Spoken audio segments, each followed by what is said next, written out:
Now for the big exercise. Let's open up cannon start.blend. I wasn't happy simply rolling a ball down a ramp and crashing into some pins. I want to completely obliterate these things.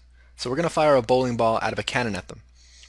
So the goal for this animation is to have the cannon in the ground and make it rise up, turn around, and aim at the bowling pins. Then a bowling ball will fire out at the pins and a puff of smoke will follow it out of the muzzle.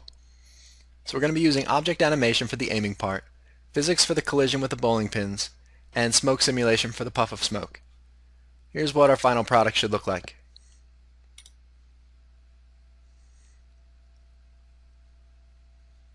Boom. So we have the cannon start out inside the ground, comes up, turns around, aims, and then poof, it fires a bowling ball with a puff of smoke coming from the muzzle. So that's what we're aiming for in this chapter.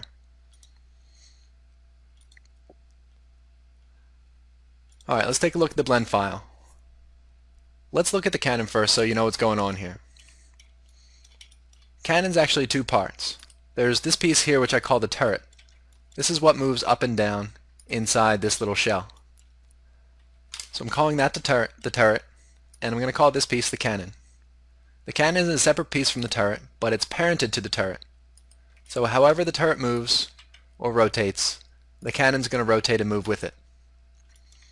The origin point for the turret is down here at the center of it all, so that when I rotate it on the z-axis, it's going to rotate perfectly around in a circle. If I select the cannon, you'll see its origin point is right here, right by the axle that connects it to the turret. That way, when I rotate the cannon, it's going to rotate right on that axle.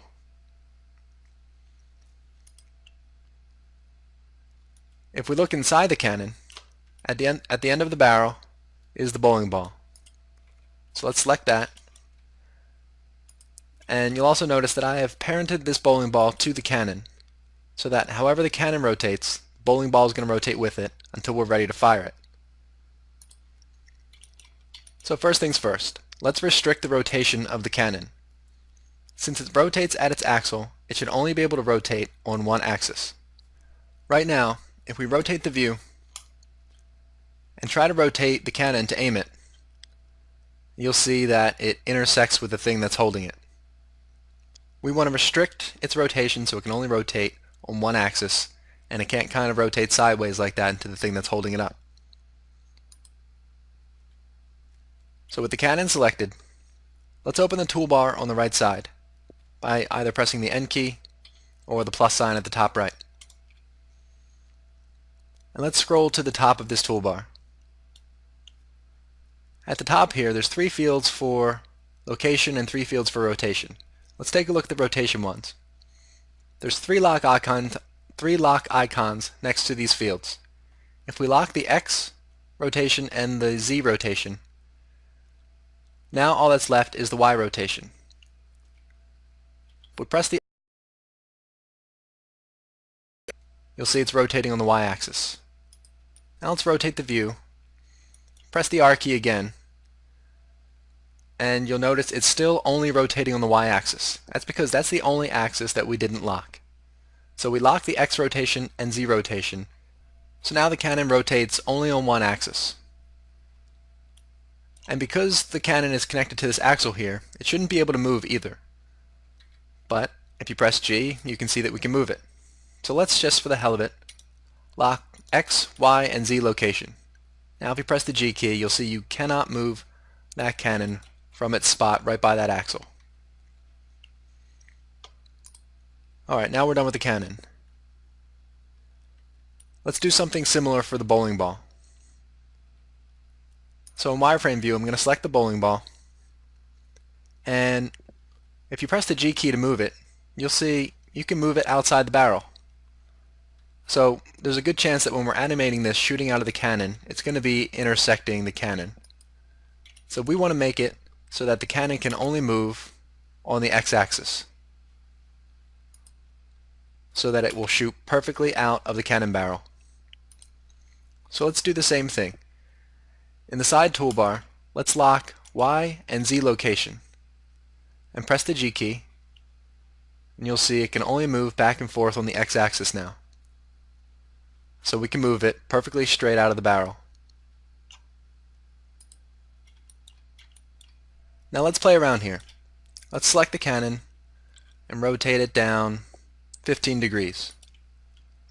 Select the bowling ball, press the G key to move it, and you'll see that it's rotating diagonally. You might be asking yourself, what's going on here? It should only be able to move sideways on the x-axis. Let me show you something. Let's rotate the cannon back 90 degrees, select the bowling ball, and let's move it out of the barrel about 20. Get it.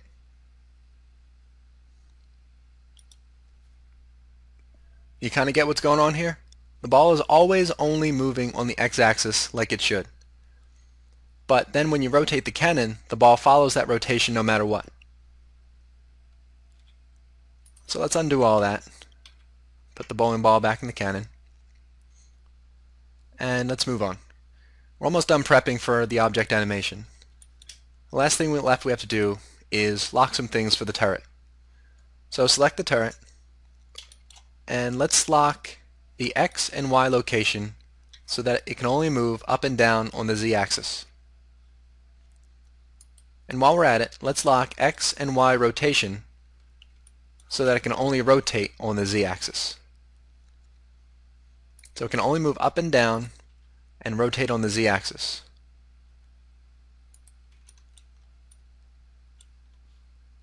Now the turret system is ready to be animated.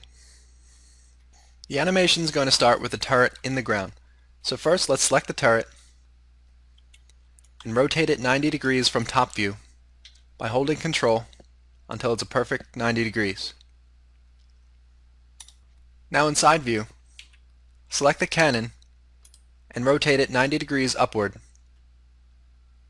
so that it's pointing straight up. Now select the turret again and move it down into the ground 20 blender units. Just like that.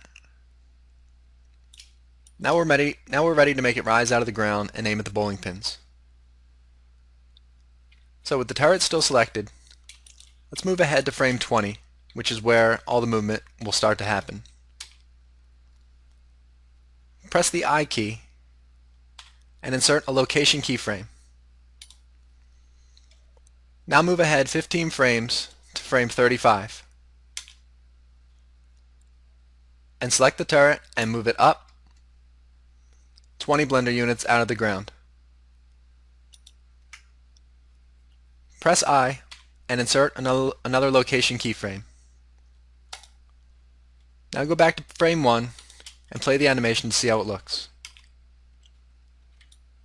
Alt and A to play the animation, and there we have it. Just rose up out of the ground. Now let's start aiming the cannon. Go back to frame 35 and select the cannon. Insert a rotation keyframe for it here. So press the I key and select rotation. Jump forward 10 frames to frame 45. And rotate the cannon 90 degrees in side view.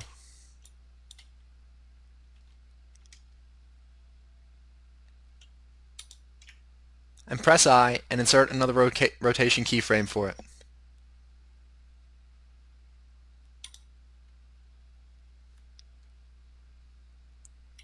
Let's go back to frame 1 and see how that looks.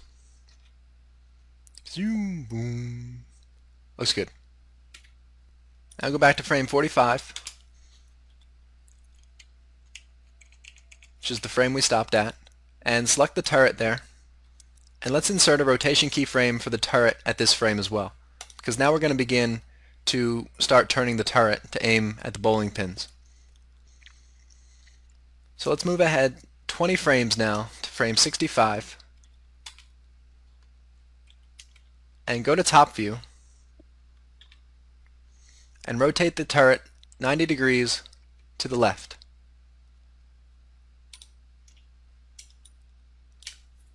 And press I again and insert a rotation keyframe for it there. Alright, now we're getting somewhere. Now it's looking in the general direction of the bowling pins. Still at frame 65, select the cannon and add a rotation keyframe for it because we're about to begin aiming it downward at the pins. Press I, select rotation. Good. And now let's move ahead 10 frames to frame 75. Now rotate the cannon a little bit downward so that it's aiming at the pins. Press I and insert a rotation keyframe. Now to make sure the cannon is pointed perfectly at the pins, simply take the bowling ball, move it out of the cannon, and see it where it hits the pins. So because it's moving on that one axis perfectly straight out of the barrel, you can see its trajectory and exactly where it's going to hit those bowling pins. If your aim is off, just simply rotate the cannon again, press I and insert another rotation keyframe at frame 75 still. Alright, that takes care of aiming the cannon. Now let's start adding some physics properties. We're going to select each pin and enable rigid body without changing any settings. So select the first pin, whoops, didn't mean to move that, and go to the physics buttons, which is the bouncy ball at the end, and simply click on rigid body. We're going to keep the shape as convex hull because it works well enough for shapes like this. And do the same thing for the rest of the pins as well.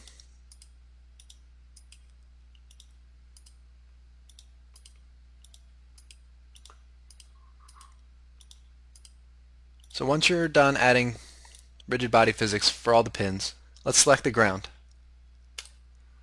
And enable rigid body for this as well. And change the type from active to passive like we did for the ground in the last chapter. Alright, let's go in front view and go back to frame 1 to start this animation, and let's see how these pins sit on top of this curvy surface. Oh, that's not cool. Well, it looks like the convex hull shape doesn't work too great with this curvy ground surface. If we go into front view, we'll get a better idea of what's happening here.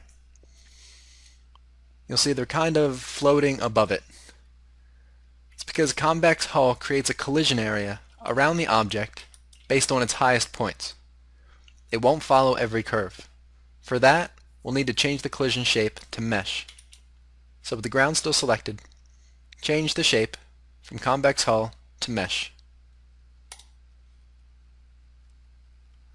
Now let's see if these pins settle on the surface perfect. And they do. They're sitting on the curvy surface just like they should be. So you can set all the pins to mesh collision shape if you want to too, but convex hull works good enough for them even if it's not perfectly accurate. Now the pins are settled perfectly on the surface, awaiting their fate. Now let's go back to frame 75, which is where we left off with the animation. We're going to deal with smoke simulation last. So first let's fire the bowling ball out and knock down some pins. After the cannon aims at the pins, we want a short delay before the bowling ball is fired out. So let's move forward 10 frames to frame 85. Select the bowling ball and insert a location keyframe for it on frame 85. Now move ahead 5 frames to frame 90. With the bowling ball selected, let's fire it out by moving it all the way out of the cannon and have it travel about 2/3 of the way to the bowling pins. So leave it there and press the I key again and insert another location keyframe. It's at this point that we're going to let physics take over. The animation stops, but then physics takes over, so the ball can smash into those pins and go bouncing wherever. Since we're done hand animating the ball, let's make sure we unlock all of its axes so that it doesn't interfere with physics. The purpose of locking the axis in the first place was just so that we could shoot the ball out of the cannon in a perfectly straight line. We're done with that now, so go into the right side toolbar and unlock the Y and Z axis. And if you press left arrow key, you'll see the animation is still the same, It doesn't matter if we have the axis locked anymore or not. Alright, let's add some physics properties now. So with the ball still selected, go to the physics buttons again and enable rigid body. To ensure the ball is at first controlled by our animation and not physics, enable the animated option. Once the ball is in the air, we'll disable the animated option and just let physics take over. So still at frame 90, where our ball stops, with animated enabled, hover the mouse over the animated option and press the I key. You'll see it turns yellow. That's because we just added a keyframe that saved that value at frame 90. So now you know that you can't just animate objects and things like that. You can also animate all the fields within Blender, including checkboxes like this. Now go ahead one frame to frame 91 and then disable that option, and while still moused over it, press the I key again, and it turns yellow to tell you that you put another keyframe there. So if you press the left key to go back to frame 90, you'll see it's checked, and then go to frame 91 and it's unchecked. So we basically just disabled animation at that point and let physics take over. Now go back to frame 1 and let's start this physics simulation from the start again. And cross our fingers. Alt and A, sit back and watch it. Boom! Alright, that looks pretty good. Two issues though. One, the ball doesn't have enough mass. It doesn't slam into those pins nearly hard enough. And the simulation is also a little bit slow. So first, let's change the mass of the ball. So with the ball selected, change mass from 1 to 10. So really knock the hell out of those pins now. And to change the simulation speed, we'll do the same thing we did in the last chapter. Let's go to the Scene buttons, and under Rigid Body World panel, change speed from 1 to 2. Let's play through it again.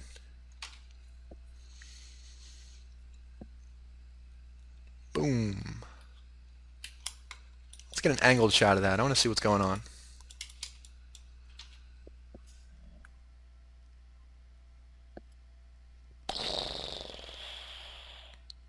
That's cool. We even got a couple spinning bowling pins over there. Alright, that looks good to me. Now it's smoke time. Now since we want the smoke to come right from the muzzle, we need something there to emit smoke.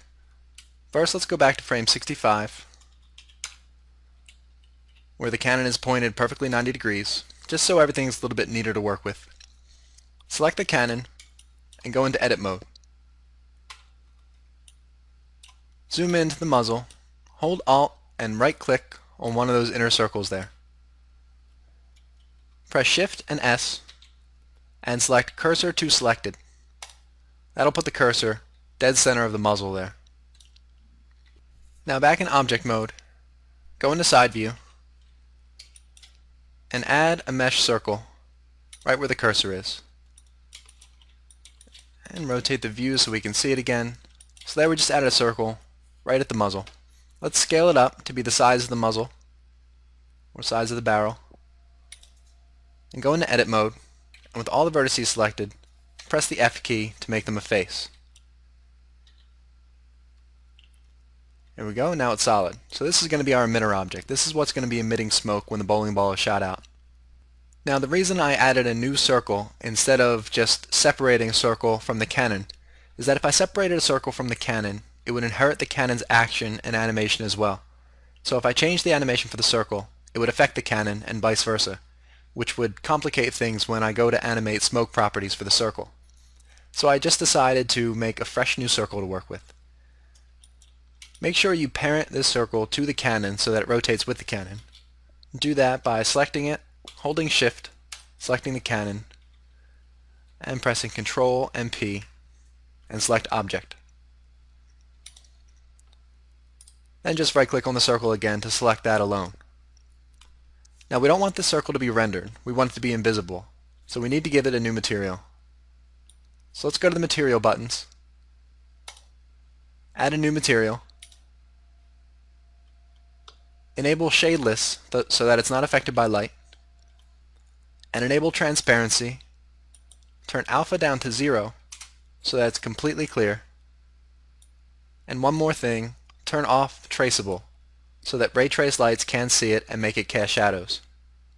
Now we're going to add a basic smoke simulation for this very easily. So let's go into front view,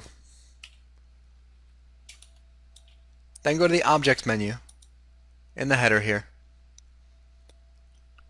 and go up to quick effects and select quick smoke. You'll see a little box is created. This is called the smoke domain. It's the area that will contain the smoke, so it needs to be around the emitter object, which is our circle. So with that box selected, let's go into edit mode and let's scale it up. Doesn't need to be huge since this is just going to be a little puff of smoke, but let's give it some room to work with.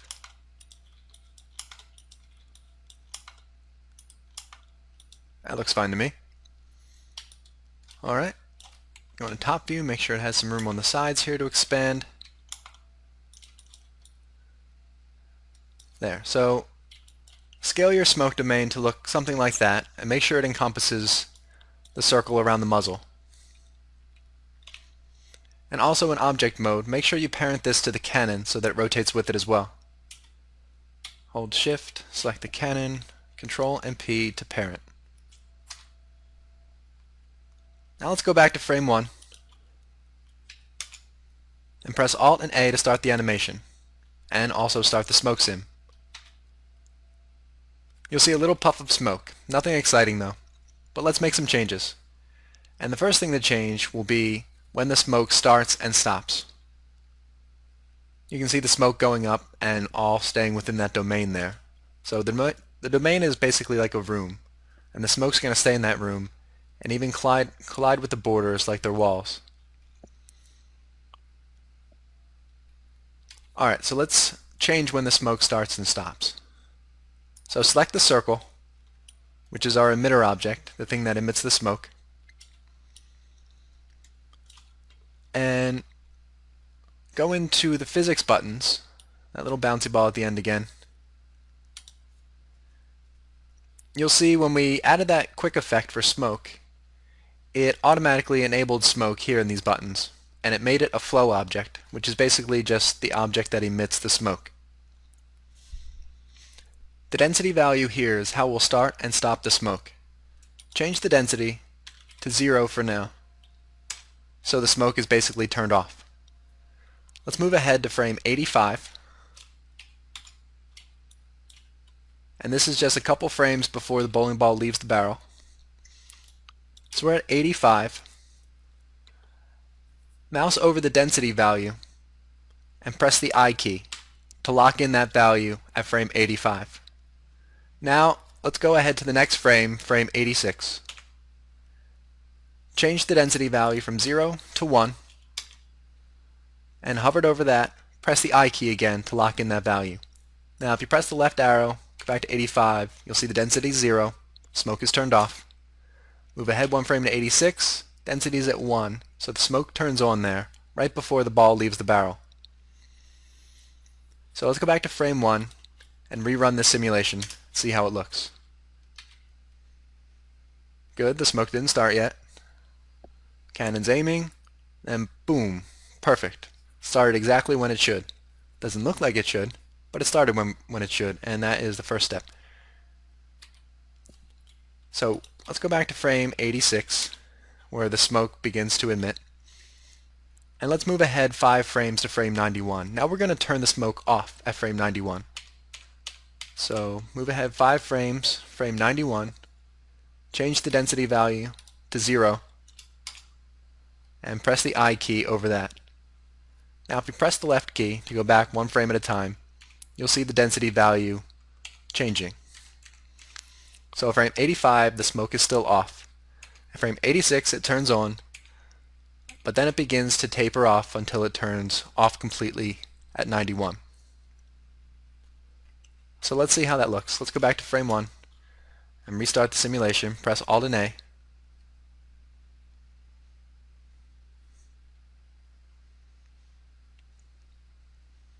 There we go. We see the smoke began to stop now. Good, we're on the right path. Now we can work on making this look more volatile. After all, a bowling ball is exploding from this thing. So in the physics buttons, let's enable initial velocity. Right now the smoke's just rising straight up, but a bowling ball is shooting out of that thing, so there's going to be some initial velocity in a certain direction here. So with initial velocity enabled 0 to 2, the normal value here is that initial speed, that initial burst. So let's see how that looks now. Starting from frame 1, press Alt and A.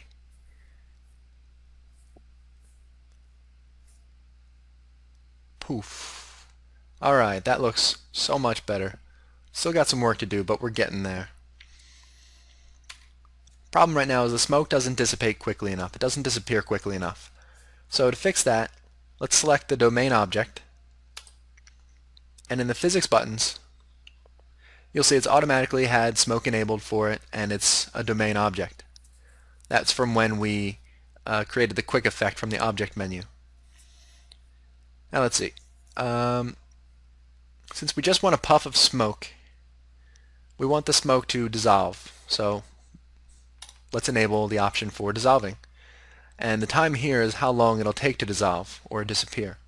I'm going to put that at value of 6. So should take around 6 frames for the smoke to disappear. Alright, press Alt and A. Let's see how that looks.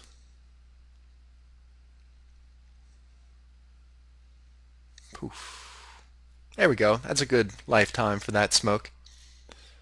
Alright, so again I just select the domain, I enable dissolve, change the time to 6, and the smoke that's emitted now kind of disappears faster. And now I think the smoke should rise faster. So to make that happen, we can simply increase the density value here. To take a look at the tooltip, it says how much density affects smoke motion. Higher value results in faster rising smoke. That's perfect. That's exactly what we want. So I'm going to change that value from whatever that is to 3. And let's take a look at that.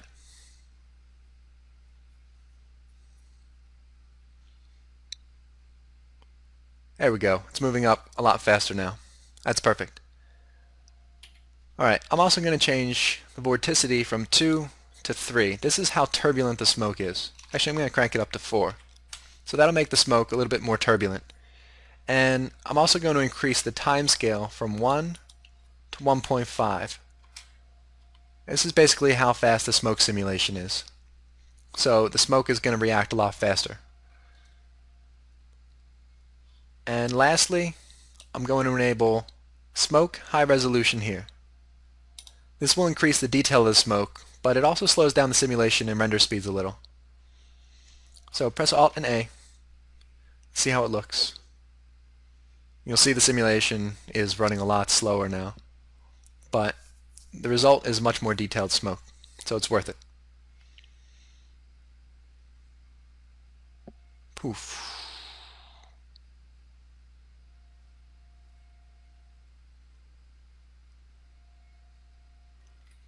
That's all one problem, and that's the smoke kind of hitting the back of the domain. So let's go to frame 65,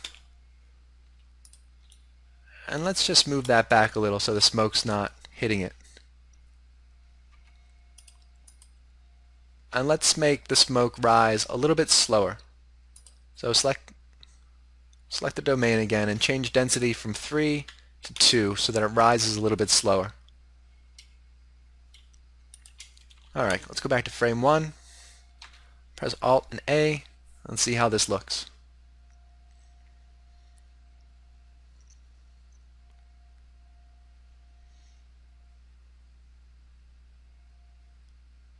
Come on, come on, be perfect.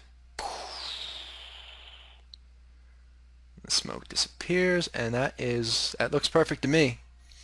You can tweak the settings until you get something you're happy with, and once you're done, let's render this to an animation.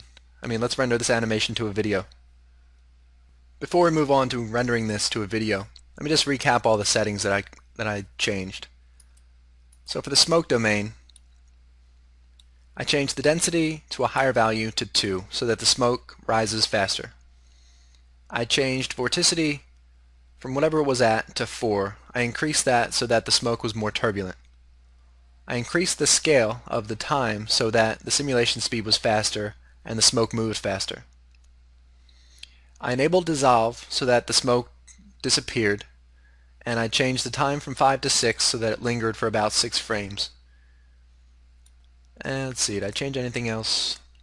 I enabled smoke high resolution for more detailed smoke. You can even increase the detail of the smoke by increasing the divisions here, but it will greatly slow down the simulation and the render. But you'll get some pretty sweet smoke. What else did I do? Let's select the emitter object, the circle.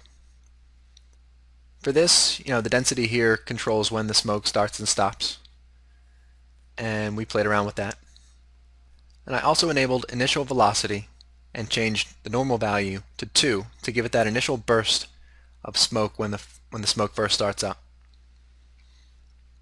And that's it. Those are the only settings that I changed for those two objects. And don't forget to give your circle a material where it's invisible so that it doesn't get rendered. Alright, now that we got all that out of the way, to render this to an animation, set up your camera view and all that crap, and then go to the render buttons. You can change the resolution if you like. I have it at 1920 by 1080. I'm going to render it out at, say, 50% so that it's smaller and faster. I'm going to keep anti-aliasing at 16 so we have the smoothest edges possible. And let's scroll all the way down to the important bits here, the output panel. This is where you define the output for your animation. So change PNG to, I'm going to go with good old AVI raw. And I'm going to change where it renders by clicking on this icon here, navigating to my desktop, and saving this as file or as video canon.avi. Boom. So I just changed where the animation, where the video is saved to. And here's where you change its file format. There's all these video formats to the right. I stuck with AVI raw. And that's pretty much it. When you have a simulation that you're happy with, scroll back up and press the animation button. And then you wait. Now once that's finished rendering, you'll end up with something like this.